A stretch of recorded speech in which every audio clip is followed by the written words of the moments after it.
बंगाल का गवर्नर और बंगाल का गवर्नर जनरल और भारत का वायसराय सीरीज में आपका स्वागत है।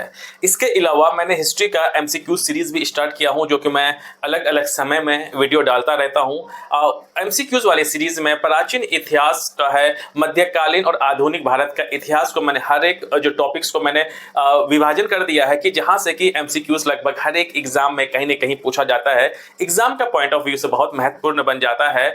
और वो सारे उसमें मैंने क्वेश्चंस को रखा है जहां से अक्सर चाहे वो यूपीएससी का लगभग 80% पीटी में प्रीलिम्स में क्वेश्चन टच करता हो और इंडिया के जितने भी पीसीएस है उसमें 100%, उसके बाद रेलवे बैंकिंग एसएससी वाला जो उसमें टॉपिक्स हैं जहां से हर बार प्रश्न बनता है, तो एमसीक्यूज में उसको भी मैं उसमें रखा हूं। अरे उसमें जितने भी ऑप्शंस हैं करेक्ट आंसर के अलावा बचे हुए 3 ऑप्शंस को भी मैं बहुत अच्छे से एक्सप्लेनेशन उसमें करता हूं, आप चाहे तो उसे भी देख सकते हैं। अब मैं शुरू में करूंगा कि जो बंगाल का गवर्नर और गवर्नर जनरल और भारत का वायसराय सीरीज रहेगा, उसके हिसाब से यह लेक्चर 1 है। और इस वाले सीरीज में यह रहेगा, क्योंकि थोड़ा मैं पहले मैं बता देता हूं, क्योंकि यह पहला लेक्चर है, इसमें जो रहेगा कि बंगाल का गवर्नर और गवर्नर जनरल और भारत का वायसराय भी उससे सारे संबंधित महत्वपूर्ण घटनाएं रहेंगी, जहां से एग्जाम में खास करके जो मॉडर्न हिस्ट्री जो है हर एक एग्जाम में पीटी के नजर से आप देखेंगे तो जो आधुनिक भारत का इतिहास होता है उससे सबसे ज्यादा हर जगह प्रश्न पूछा जाता है।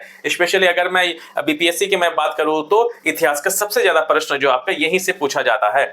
तो अब हम लोग लेक्चर ये फर्स्ट है, अब इसमें आगे बढ़ते हैं। आगे बढ़ने से पहले जरा मैं दिखा दूं कि जिस समय की अगर मैं बात कर रहा हूं, जब से बंगाल में गवर्नर बनना शुरू हो गया, ये हो गया 1757 में जब बैटल ऑफ प्लासी हुआ, उसके बाद से रॉबर्ट क्लाइव को बंगाल का पहला जो है गवर्नर बनाया गया। तो अगर मैं देखूं अगर मैप में, तो ये वाला जो हिस्सा है यह वो हिस्सा है जहां पर अंग्रेजों ने सबसे पहले साम्राज्य विस्तार की जो नीति शुरू की वो इसी जगह से किया। यह वो जगह है जिसे बंगाल कहा जाता है, बिहार, उसी समय में झारखंड और उड़ीसा भी, और कुछ जो उत्तर प्रदेश का भाग था और पूरा बांग्लादेश, नॉर्थ ईस्ट का कुछ स्टेट्स उस समय में जो बंगाल में ही हुआ करता था। समय के साथ साथ जो है ये विभाजन होता गया। अब देख लें, अंग्रेज उस समय थोड़ा बहुत यह था, पोर्ट वाला एरिया है, थोड़ा बहुत यहाँ पे थे अंग्रेज, थोड़े बहुत यहाँ पे, थोड़े बहुत यहाँ, बहुत कम में थे। उसका जो इंपीरियलिज्म, जो साम्राज्यवाद की जो नीति का शुरुआत उसने यहीं से किया था, तो इसीलिए जो बंगाल का गवर्नर जो रहेगा हम लोग यहीं से शुरू करेंगे। चलिए, इसमें सबसे पहला जो गवर्नर की अगर मैं बात करूं, गवर्नर जनरल बाद में आता है। अगर मैं इस वीडियो में मेरे सिर्फ बात करूंगा मैं बंगाल के गवर्नर के बारे में, अगली वीडियो में हमारी गवर्नर जनरल के बारे में बात करूंगा। सबसे पहले जो बना गवर्नर वो रहा रॉबर्ट क्लाइव। रॉबर्ट क्लाइव 1757 से जब बैटल ऑफ प्लासी हुआ उसके विजय के बाद इन्हें कंपनी का जो गवर्नर मतलब बंगाल का गवर्नर बना दिया गया। वो 1760 तक रहते हैं, फिर 1765 से लेकर के 1767 में फिर ये 2 साल के लिए फिर ये बंगाल का गवर्नर बनते हैं। जब ये गवर्नर बने तो उसने क्या क्या बदलाव किए, कौन कौन से नीतियां लाई, कौन ऐसे घटनाएं हुई जो कि एग्जाम के महत्वपूर्ण के दृष्टिकोण से बहुत महत्वपूर्ण बन जाता है। तो सबसे पहले अगर यहां देखा जाए तो कंपनी द्वारा भारत में नियुक्त यह प्रथम गवर्नर था। भारत में मतलब स्पेशली यहां बात चल रही है बंगाल की चल रही, क्योंकि पूरे भारत की अभी तो बात ही नहीं चल रही, क्योंकि अभी हम लोग जो बात कर रहे हैं लगभग इस समय की बात कर रहे हैं। इस समय जो है मराठा अभी बहुत ज्यादा राइज अप पे है। प्लासी के विजय के बाद क्लाइव को बंगाल का प्रथम गवर्नर बनाया गया। बक्सर की विजय के बाद इसे पुनः गवर्नर बना करके बंगाल भेजा गया, याद रखना है। और क्योंकि ये जो 64 की जो लड़ाई हुई थी, 1764 में बैटल ऑफ बक्सर जब हुआ था, वो उस समय बंगाल का गवर्नर नहीं थे, इस बात को आपको याद रखना है। राजस्व सुधार को व्यवस्थित करने के लिए परीक्षण एवं अशुद्धि जो ट्रायल और एरर के नियम को अपनाया गया। किसको लेकर के? राजस्व लेकर के, रिवेन्यू को लेकर के, कि कंपनी के पास कितना से कितना ज्यादा जो टैक्स का पैसा है, रिवेन्यू है, राजस्व है, वो आ सके। सबसे पहले आकर के इसने कहां पर? पैसों पे ही हाथ मारा कि किसी भी साम्राज्य के पास पैसा कहां से आता है। अगला बात, 1765 में बंगाल में द्वैध शासन की लागू किया। द्वैध शासन यहां पर लागू किया गया था बंगाल में, सबसे पूरे भारत में अंग्रेजों द्वारा अगर कहीं सबसे पहले द्वैध शासन का मतलब होता है डुअल गवर्नमेंट। द्वैध शासन का मतलब 2 चीज है। एक तो ये होता है कि कोई भी जब साम्राज्य होता है, एक होता है पैसा आना जो टैक्स के रूप में होता है, और पैसा जब खर्च होता है, जो खर्च होता है किसमें होगा? प्रशासन पे होगा, सेना पे होगा और महल का रख रखाव में होगा। तो यहाँ जो पैसे आने का जो तरीका है जो पैसा जो आएगा उसको रेवेन्यू सिस्टम कहा गया। रेवेन्यू में ये कंपनी अपने पास रख लिया। और जो एक होता है निजामत, निजामत का मतलब होता है एडमिनिस्ट्रेशन, रेगुलेशन। जो एडमिनिस्ट्रेशन, जो निजामत का जो पोर्शन था वो बंगाल का जो नवाब था उनको दे दिया। मतलब पैसा आएगा तो वो रखेगा और खर्च वाला हिस्सा जो है बंगाल का नवाब को दे दिया गया। तो वो इसी को बोलते हैं डबल गवर्नमेंट। एक ही राज्य में दो दो लोग हुकूमत करेंगे, पैसे का देख रेख अलग लोग करेंगे और जो एडमिनिस्ट्रेशन का काम अलग लोग देखेंगे, उसी को ही कहा जाता है द्वैध शासन। हालांकि 1765 में इसे बनाया गया और इलाहाबाद के संधि के बाद, और 1772 में जब वारेन हेस्टिंग बंगाल का गवर्नर बनते हैं तो इसे समाप्त कर दिया जाता है।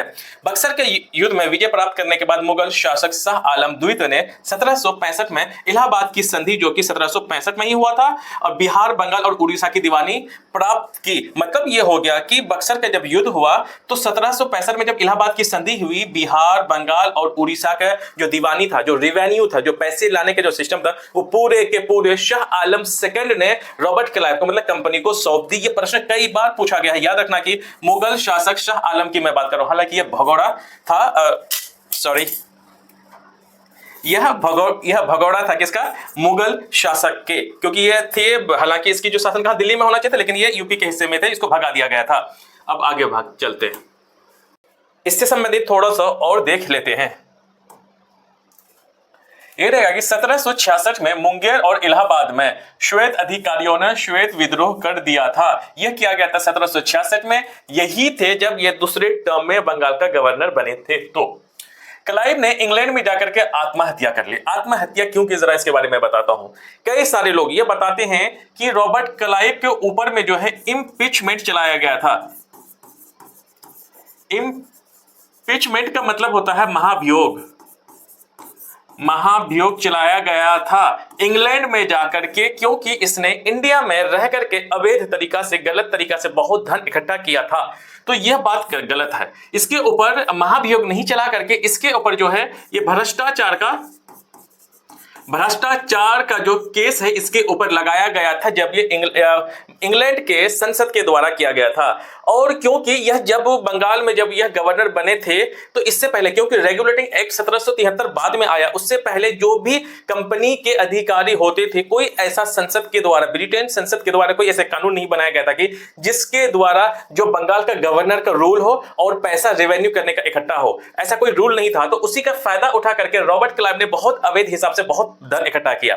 जब वो धन इकट्ठा करके जब वो गए इंग्लैंड, तो वहां के लोगों ने उसके आर्थिक स्थिति को बहुत अच्छे से जानते थे। जब उसके पास इतना धन आया तो वहां के लोगों ने ही रॉबर्ट क्लाइव को चिढ़ाना जो शुरू कर दिया कि तुमने जो अलग गलत तरीका से, तुमने बेईमानी, चोरी करके जो भारत से पैसा लेकर के आए, इसीलिए तुम पैसे वाले बन गए।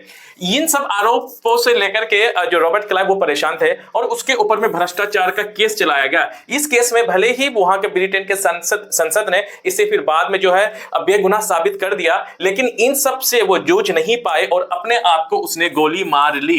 देखिए, जो पैसे गलत तरीका से इंडिया में कमाया और वही दौलत जब उसका जो सेल्फ जो रेस्पेक्ट पे जब बात आने लगी तो वो पैसा कहीं ना कहीं बहुत कम पड़ गया और सेल्फ रेस्पेक्ट बहुत हाई हो गया। लेकिन पैसे की वजह से सेल्फ रेस्पेक्ट डाउन, अब पैसे ऊपर हो गया। लेकिन यहाँ पे इसके लिए बहुत ज्यादा जरूरी था सेल्फ रेस्पेक्ट, जो कि ये बर्दाश्त नहीं कर पाई, वो अपने आप को गोली मार ले। इसीलिए कभी आपके पास अगर धन कम हो तो भी चलेगा, धन कमाने के चक्कर में आपका जो सेल्फ रेस्पेक्ट कभी भी मत खोना, क्योंकि एक समय ऐसा आता है जहां पर आपको सेल्फ रेस्पेक्ट की सबसे ज्यादा जरूरत होती है एज कंपेयर टू धन के। चलिए, इसकी कुछ प्रमुख घटनाएं देख लेते हैं, क्योंकि इंपीचमेंट वाली जो महाभियोग वाले ना बहुत लोग गलत बताते हैं, बड़े बड़े टीचर्स गलत बताते हैं, उसके ऊपर में ये चला था, नहीं उसके ऊपर भ्रष्टाचार का केस चला था। अगर प्रमुख घटना की अगर मैं बात करूं, दीवानी की प्राप्ति, मतलब एक्विजिशन ऑफ दीवानी, मतलब रेवेन्यू सिस्टम जो इसने ले लिया। व्यापार समिति, ट्रेड कमेटी बनाया गया। श्वेत विद्रोह जो इन्हीं के ही शासनकाल में हुआ था। सैनिकों को उपहार ना दोहरा भत्ता बंद, ये दोनों ही कर दिया था। उनको ना जो श्वेत जो अंग्रेजी जो मिलिट्री थे भारत में, उसको तो ना उसने उपहार दिया, कोई गिफ्ट दिया, और दोहरा भत्ता देना बंद कर दिया। इसीलिए व्हाइट म्यूटिनिटी जो है शुरू हुआ था। द्वैध शासन हुआ था इसी के टाइम पे, जैसे मैंने बता दिया।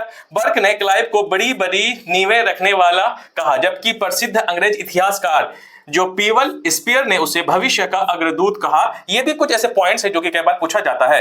क्लाइव ने इंग्लैंड में जाकर के आत्महत्या कर ली, जैसे मैंने आपको बताया था। अब चलते हैं आगे। हॉलवेल जो उतना इंपॉर्टेंट जो बंगाल का गवर्नर नहीं रहता, लेकिन इसके काल में एक सबसे बड़ी घटना हुई थी, वो हुई थी इसी के काल में ब्लैक होल की घटना। ब्लैक होल की घटना इसी ने ही वर्णन किया था। तो बंगाल के गवर्नर के क्रम में हॉलवेल से सिर्फ एक ही प्रश्न होता है कि ब्लैक होल की जानकारी या वर्णन किसने किया था, वो क्या था, हॉलवेल ने, जो कि 1760 में कुछ महीने के लिए ही यह जो बंगाल का गवर्नर बने थे जब रॉबर्ट क्लाइव को हटाया गया था। अब अगला पढ़ते हैं वेंसी टाट। ये 1760 से लेकर के 1765 के में बने। बक्सर के युद्ध के समय बंगाल का गवर्नर यही था, क्योंकि 1764 में बंगाल इसका बैटल ऑफ बक्सर का युद्ध हुआ था, इसीलिए यह सबसे इंपॉर्टेंट इससे संबंधित एक सवाल बनता है। अगला अगर हम लोग बात करें गवर्नर के लिस्ट में, तो एक आता है वेरेलस्ट क्या द्वेष शासन के समय बंगाल का गवर्नर यही था। बंगाल के समय का गवर्नर यही था, इस बात को याद रखना है। अब चलते हैं आगे। जॉन कार्टियर से संबंधित यह है कि 1769 से लेकर के 1772 तक यह बंगाल का गवर्नर बनता है। इसी के समय में 1770 में आधुनिक भारत का प्रथम अकाल पड़ा था। ये बहुत बड़ा अकाल पड़ा था, लगभग यहाँ 1 करोड़ से ज्यादा लोग मारे गए थे बंगाल में। एक तो भूखमरी भी, एक तो अकाल पड़ा, दूसरा अंग्रेजों ने जानबूझ करके जहां जहां इनको इमरजेंसी में राशन पहुंचाना था, लोगों की दवाई पहुंचानी थी, तो यह काम अंग्रेजों ने बिल्कुल भी नहीं किया। यह मैं बात कर रहा हूं 1772 की। मैं बार-बार मैं कह रहा हूं रेगुलेटिंग एक्ट जो आया था, अभी मैं बताऊंगा, रेगुलेटिंग एक्ट वो 1773 में आता है। इससे पहले जितने भी बहुत सारे ऐसे कानून नहीं बने थे जो कि भारत के लिए वो कानून अप्लाई किया जा सके, इसीलिए क्योंकि अवैध तरीका से सिर्फ अंग्रेज धन लूटा जा रहा था, तो इसीलिए रेगुलेटिंग मतलब क्या, जो अधिकारी थे उनको नकेल कसने के लिए ब्रिटेन के संसद ने ये वाला कानून पास किया, तब जो है थोड़ी सी स्थिति अच्छी हुई थी। क्योंकि ये बात जब हम लोग कर रहे हैं, ऐसा रेगुलेटिंग एक्ट नहीं बना था। अगर बनता तो शायद करोड़ों लोग एक समय में भूख के मारे नहीं मरते। अगला चलते हैं। अगला बंगाल के गवर्नर के क्रम में यह लास्ट आखिरी गवर्नर रहते हैं बंगाल के, वो वारेन हेस्टिंग, जो कि 1772 से 1774 के बीच में ये रहते हैं। बंगाल का अंतिम गवर्नर था। इसने बंगाल में द्वैत शासन को खत्म कर दिया था 1772 में। ये बहुत बड़ी बात है, इसलिए कि क्योंकि यहाँ पर जो है रॉबर्ट क्लाइव ने अपने हिसाब से बनाया था। रेवेन्यू सिस्टम वो खुद लेता था, कोई कानून बना नहीं था, इसलिए बहुत इकट्ठा उसने धन किया था वहां पे। हालांकि उसमें कई सारे जो है इसके द्वारा जो बंगाल का जो गवर्नर था उसको एज एज रिश्वत के तौर पे लगभग जो बहुत कई लाख रुपए दिए थे इस रॉबर्ट क्लाइव को, ताकि कि जो बंगाल का नवाब बन सके। अब आगे चलते हैं इसमें। और ये बंगाल के द्वैत शासन इसी ने ही खत्म किया था 1772 में। रेगुलेटिंग एक्ट के अंतर्गत वारेन हेस्टिंग को बंगाल का प्रथम गवर्नर बनाया गया था। रेगुलेटिंग एक्ट जैसे मैंने बता दिया कि 1773 में ये पारित हुआ, और इसी के तहत ही बहुत कई सारे बदलाव हुए, उसके बारे में हम लोग आगे बात करेंगे। बंगाल का गवर्नर का जो पूरी जो घटनाएं थी, कौन कौन थे, मैंने बता दिया। और इससे बंगाल का गवर्नर से एक भी सवाल इससे आउट हो ही नहीं सकता, इससे बाहर कभी नहीं पूछेगा, वो सारी जानकारी इसमें मैंने बता दी। अब इसके सीरीज में अब जो हमारी जो अगली जो वीडियो बनेगी वो रहेगी, मैं बता देता हूं, वो रहेगा बंगाल के गवर्नर जनरल के बारे में। इसका अगला वीडियो हम बनाएंगे। तो अभी फिलहाल इसमें थोड़ा काम करना बाकी, क्योंकि मैं खुद में इसमें टाइप करता हूं, हर एक चीज को मैं ही देखता हूं हिंदी इंग्लिश में प्रॉपर तरीके से, ताकि कि हर वो पहलुओं को उसमें मैं लेने की कोशिश करता हूं जो कि एग्जाम का पॉइंट ऑफ व्यू से बहुत इंपॉर्टेंट हो। अगर आप मेरे पढ़ाने से, अगर आपके एग्जाम में अगर कामयाबी अगर आप नहीं पाती हो, तो फिर मेरे पढ़ाने का मतलब बिल्कुल जीरो हो जाएगा। इसलिए मैं इन चीजों को, अपनी मेहनत को मैं अच्छे से मैं समझता हूं, और मैं चाहता हूं कि मेरी कोशिश जो है आपके जो एग्जाम में वो ज्यादा से ज्यादा हेल्प कर सके, ताकि कि आप कामयाबी की मंजिल को छू सकें।